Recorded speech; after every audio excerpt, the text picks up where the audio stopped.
Merci beaucoup. Bon, alors c'est parti sans moi. Donc je suis ravi d'avoir l'occasion de discuter de ce problème de la thrombectomie. Et comme vous avez pu le voir, la thrombectomie en Suède, ça ne marche pas. Alors ça ne marche pas et ça a été bien montré à l'ESC 2013, il y a un peu plus d'un an maintenant. Et vous voyez, la mortalité à 30 jours est rigoureusement la même si on voit des petites tendances, mais il n'y a aucune significativité, même pas de tendance de significativité. La conclusion de l'article qui a été publié de façon simultanée, c'était que utiliser la thrombectomie en routine dans l'infarctus du myocarde ne réduit pas la mortalité à 30 jours. Et bien entendu, on a commencé à discuter, mais voyons un an plus tard. Alors voilà, un an plus tard, donc c'était l'ESC septembre 2014, il y a quelques mois, pas de différence. Et la conclusion du papier, eh bien, c'est la même chose, la thrombectomie en routine n'améliore pas le risque de mortalité, et n'améliore pas non plus un endpoint composite qui est mortalité, récidive d'infarctus ou thrombose de stent. Alors est-ce qu'il faut changer nos pratiques? C'est une vraie question, et je pense que certains d'entre nous d'ailleurs ont déjà changé leurs pratiques. Alors, il faut se souvenir que SCAR nous a donné des tas d'informations, souvent assez contradictoires. Vous vous souvenez, en 2003, il y a plus de morts lorsqu'on utilise des stents actifs. En 2004, il y a un peu plus, mais il n'y a pas trop de différence. Puis en 2005, il y a moins de morts lorsqu'on utilise des stents actifs. Donc il faut se méfier des registres. Deuxième étude, toujours issue de SCAR, il y a un excès d'AVC ischémique lorsqu'on utilise la voie radiale par rapport à la voie fémorale. Alors ça nous avait beaucoup intrigué avec Yves Louvain, on a demandé à Lockervis de venir faire une controverse sur ce sujet, et il nous a répondu, bien en fait, après 2 ans, on s'est rendu compte qu'il y avait moins d'événements avec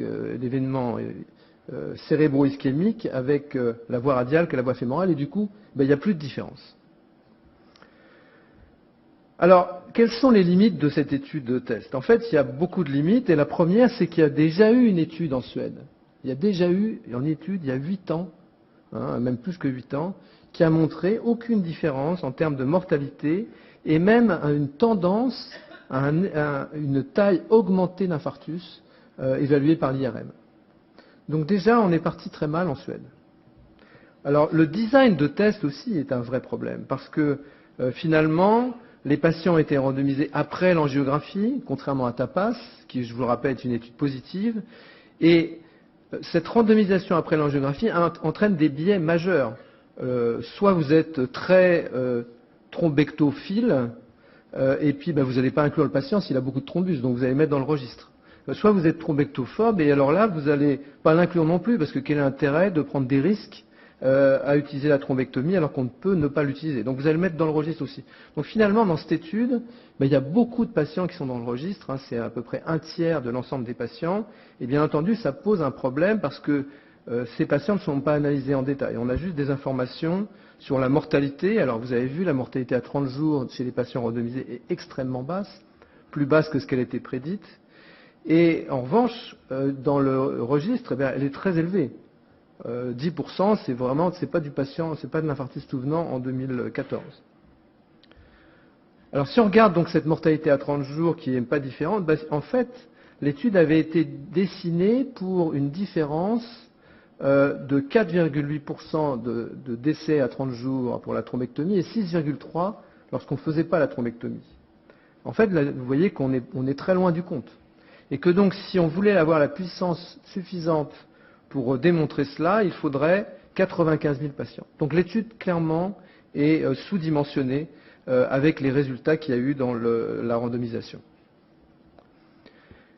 Cette étude a aussi l'inconvénient d'être un registre. Alors bien sûr, elle a l'avantage du grand nombre et d'être randomisée. Mais les inconvénients du registre, c'est que la technique n'a pas été standardisée, y compris la technique d'angioplastie, stenting direct ou pas, l'utilisation des anti-GP2-3A. Il n'y a pas de monitoring, il n'y a pas de comité d'adjudication des événements, il n'y a pas de core lab, donc beaucoup de limites. Si on regarde même dans les détails, vous voyez que l'utilisation des anti-GP2-3A, et cette étude quand même a commencé dans les années 2010.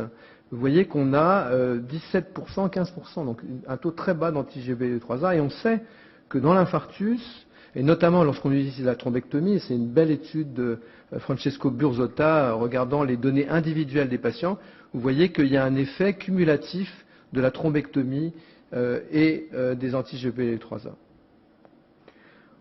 On a vu aussi dans le test, dans les publications à 1 an, que les patients, la proportion de patients avec une quantité importante de thrombus, donc G4, G5, est très faible, c'est moins d'un tiers des patients. Et on sait depuis longtemps, et puis bien sûr, il n'y a pas de stenting direct. Et alors finalement, est-ce que cette étude est vraiment négative? Si on regarde les récidives d'infarctus, vous voyez qu'il y a une grosse tendance qui n'est pas significative, et encore plus pour les thromboses de stent, donc 0,2 versus 0,5, donc un petit p à 0,06, non significatif. Si on prend la méta-analyse la plus récente qui a été présentée au TCT récemment, vous voyez que lorsqu'on cumule toutes ces études où on a cette information, et il y a donc test et tapas dedans, et bien vous voyez que là on a une significativité à 0,03. Si on regarde les récidives d'infarctus, là c'est encore pire, on a un P à 0,008. Alors bien sûr, la publication de cette étude a fait évoluer les guidelines. Donc vous vous souvenez qu'avant test, eh bien, on avait un niveau 2A avec un niveau d'évidence B. Et en fait, après test, on est passé à 2B, niveau d'évidence A. Donc on est toujours orange. Mais c'est quand même une grosse différence parce que 2A, c'est should be considered, alors que 2B, c'est may be considered. Vous êtes libre, mais vous pouvez juste dire peut-être ou peut-être pas. Alors, bien sûr, l'étude totale qui est en cours et qui va être présentée dans 3 mois à l'ACC va faire évoluer ces recommandations, peut-être vers une classe 1 ou peut-être vers une classe 3.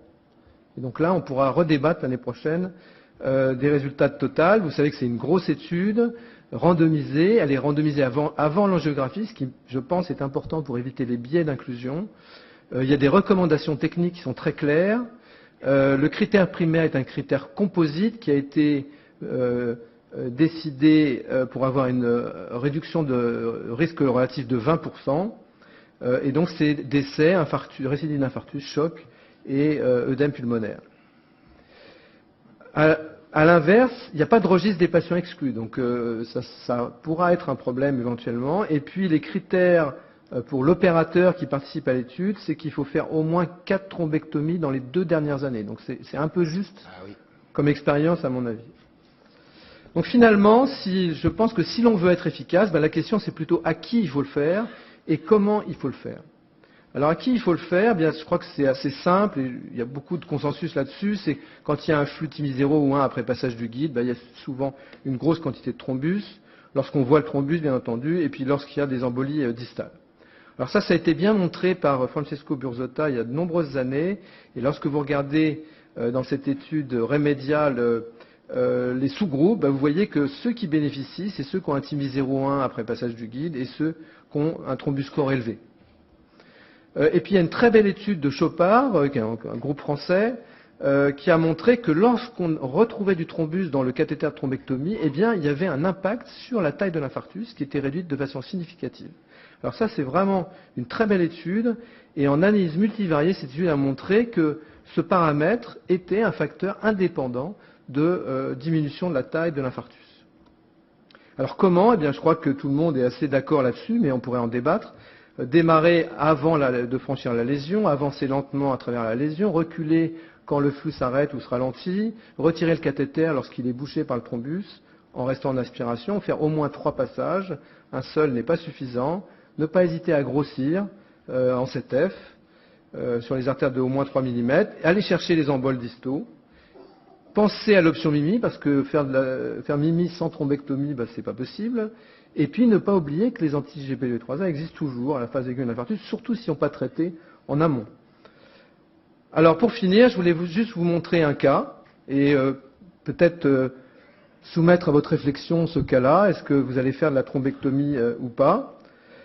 Moi personnellement, sur ce genre de lésion qui reste TIMI 0,1 après passage du guide, je fais de la thrombectomie. Vous voyez la différence, le vaisseau est plus gros, le vaisseau est nettoyé, on peut choisir la taille du stent et réduire le risque de no reflow.